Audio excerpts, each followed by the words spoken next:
Hey guys, your girl Key, and I'm back with another video, and today we're going to be talking about Crown Jewel.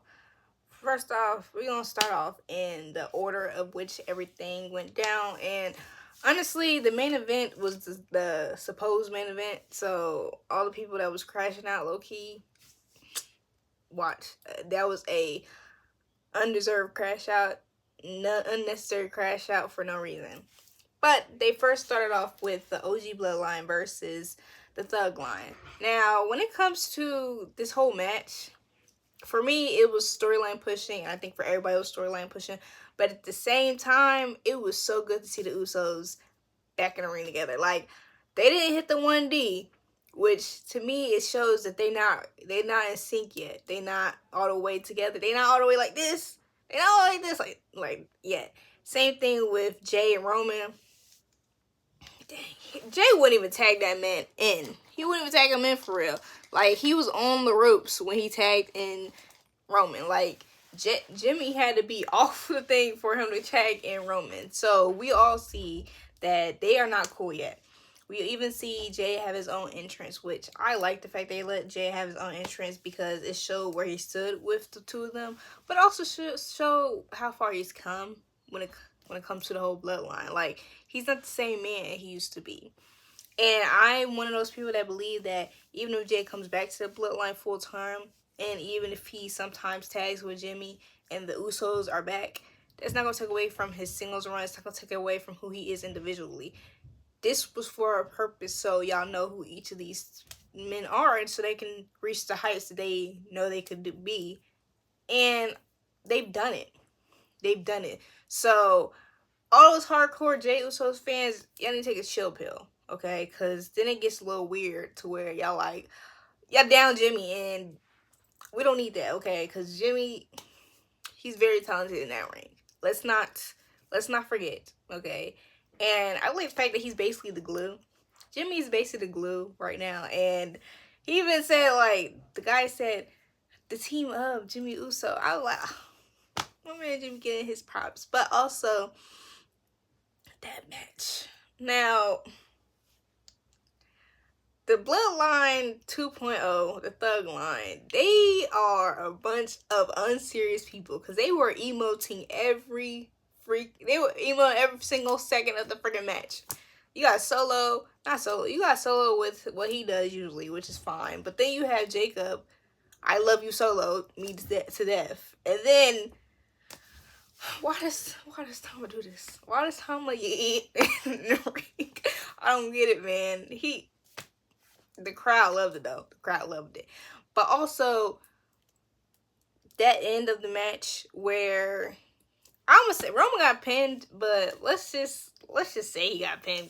Let's not say he got pinned cleanly yet, okay? Because we all know that technically was not clean. But then at the same time, there's no disqualifications.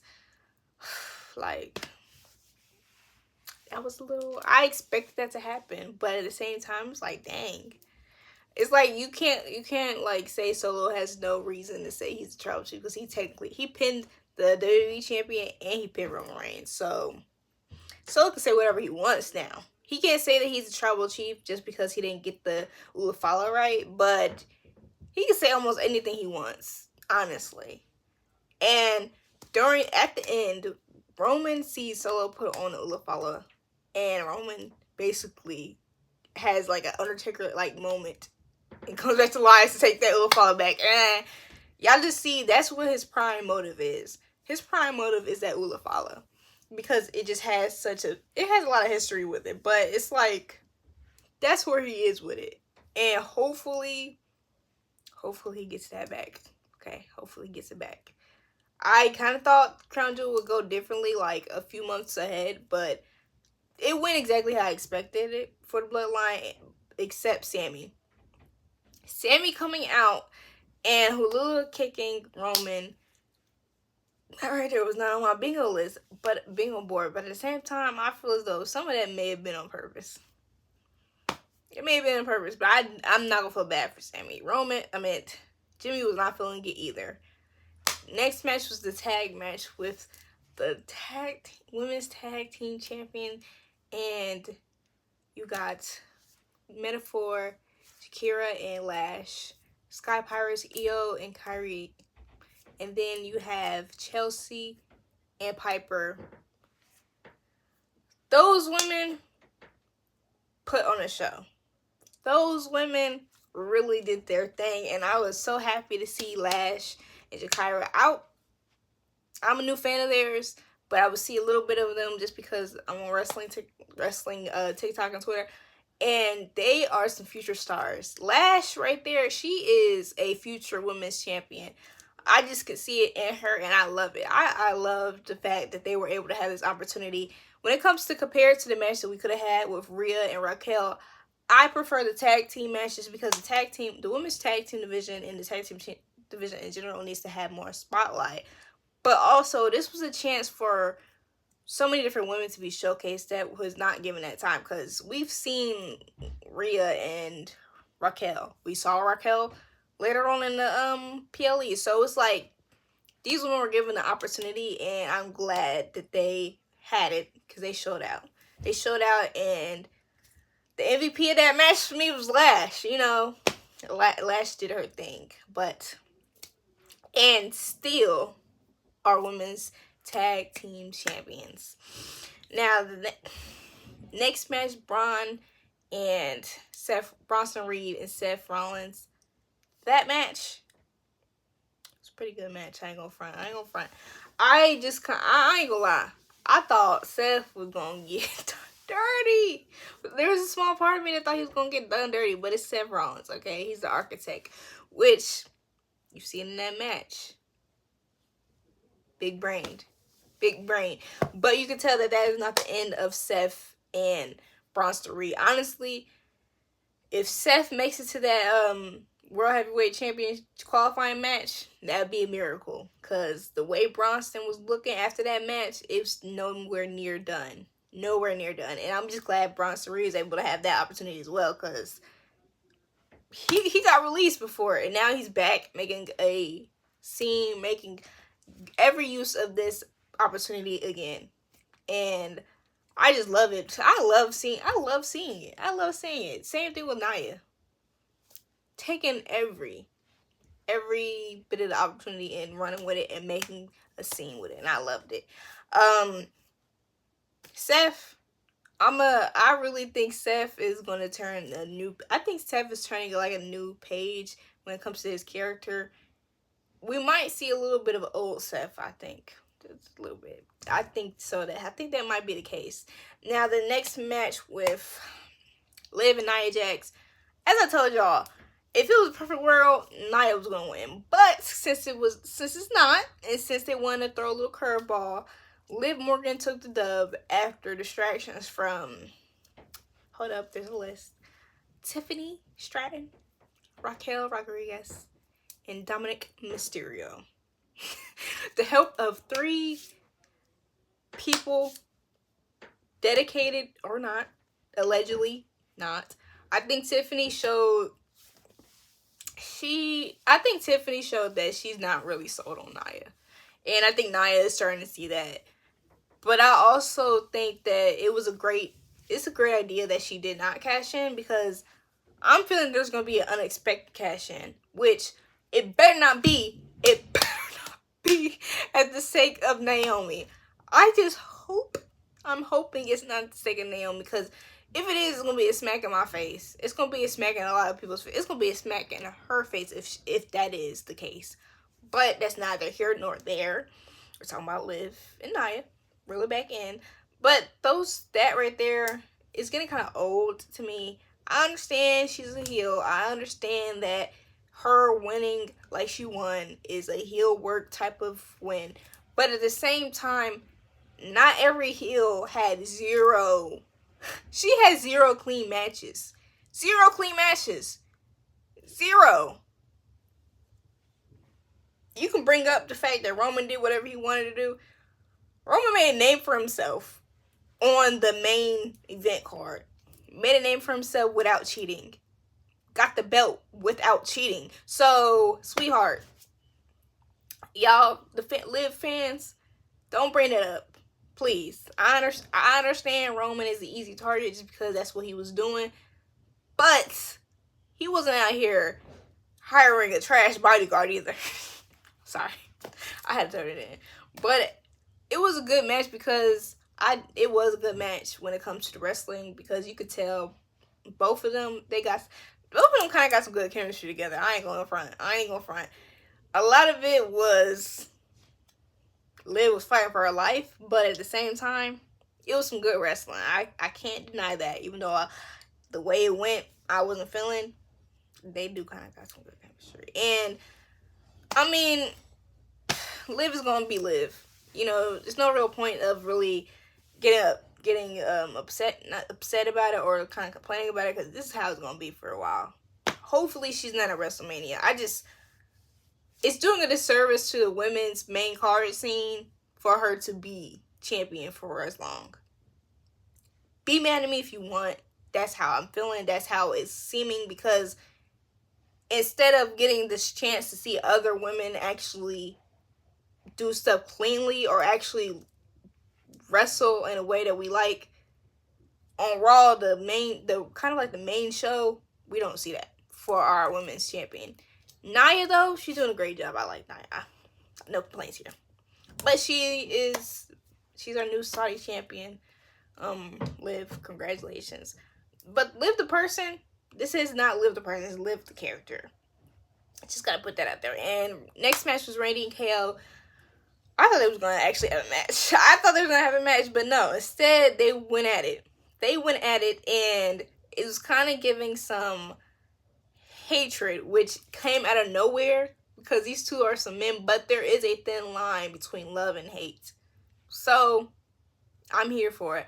I just hope that it doesn't end up to being like a Punk and Drew situation where they don't see eye to eye, because they was like best friends. So I hope they're at the end of this or something, they see eye to eye again, because I loved RKO. I loved them. But also, Randy RKO'd Adam. That's sowing in seeds. Sowing in seeds for Raw versus SmackDown. I'm just saying, it's sowing in seeds, you know. I'm here for it. I want it to be Raw versus SmackDown. I really do. Maybe we can get a rematch between Cody and Gunther. Which, going to Andrade, Melo, and LA Knight, I was being hopeful, okay? I was being hopeful when it came to wanting a new champion, but these three men put on a show, and honestly, I love the fact that Andrade and Melo are, like, being showcased like this. I just do. They are, like, literally MVPs of it all. MVPs of it all, okay? LA Knight did his thing. The way they ended that match was crazy, for real. I ain't like that Carmelo got pinned, but at the same time, that was a good I ain't gonna lie, that was a great way to end the match. That was one of my favorite matches of the night. I don't have any rankings of the matches, but this might be my top match. This might be the top match for me. But LA Knight is still our United States champion. Hopefully, he doesn't stay our United States champion, because I really want Melo to have that opportunity. Or a new pick, which all over the place, Montez. I'm just throwing it out there. Sowing those seeds. For our main event, we had our two champions, Cody Rhodes and Gunther, for the Saudi belt and the rings, which the rings are looking like. The rings was looking good. I ain't even gonna front. The rings look good. But this one right here, it was a good match, but I'm gonna say this, and this is me not being biased, and that me being real serious. I personally think that match did a disservice to Gunther's movesets. A lot of the times when Gunther ends a match, wins a match, he doesn't have a set finisher. He ain't got a set nothing yet, but all the moves that he used to win previous matches, win his matches beforehand, all of them failed on Cody. And also, it wasn't even a Gunther didn't hit it right, Gunther messed up. No. It all just didn't go through on Cody Rhodes. Now, I understand that that's the WWE champion, and the WWE champion kind of needs to shine through it all. Sure, yeah, I get it. I'm not dumb. I'm not new to this. But at the same time, for you to use all Gunther moves and it mean nothing, Gunther had Cody in a sleeper for about like 3 minutes. And that did nothing. Cody just powered through it. Super Cody, I think we're going to do it now. It just did a disservice to his moveset. And I like Gunther. Gunther, his character didn't get trashed by this, nothing like that. But at the same time, he better throw out something new. He better throw out something new the next time. I'm just saying. Maybe, hopefully, at Survivor Series, we get a rematch. Maybe, possibly. Unless Cody's gonna have Kevin Owens to deal with. Who knows? But, it just went a different way than I expected. Because Cody just acted unfazed to basically everything he did. And you got and the fighting spirit, that's not something that falls short on me. I understand the fighting spirit. I do. But, like, I don't know. I don't know. Because I fully expected Cody to win. I expected Cody to win. I ain't mad at it, okay? It was a good match. It was good wrestling going on. But I don't know if I'm feeling that. I don't know if I'm feeling that. Let me know if I'm tweaking. How y'all feel about it? Do y'all think that it's overreaction? Maybe that's just how the cookie gonna crumble? Or what? But Gunther, and I understand that, yeah, Gunther, some of it, the blame could be on Gunther because he's the one who wanted to have Cody pass out and knock him out in a sleeper hold when he could have chose something else. But everything else didn't go through on Cody. Everything else fell short on Cody. And he could have and I guess he got outsmarted, but everything fell short on Cody. So, I don't know. But Crown Jewel, it was solid. I don't know what I would rank it. I have no idea what I would rank it. Let me know how y'all would rank it. Maybe I'll say in the comments. I'll probably say in the comments when I see some of y'all's opinions on it. But thank you for watching my video. Please like, comment, share, and subscribe, and see my other videos, guys. I always link the previous video in the description, so go watch that. Thank you for watching again. Please turn on your post notifications, and I'll see you guys later. Bye!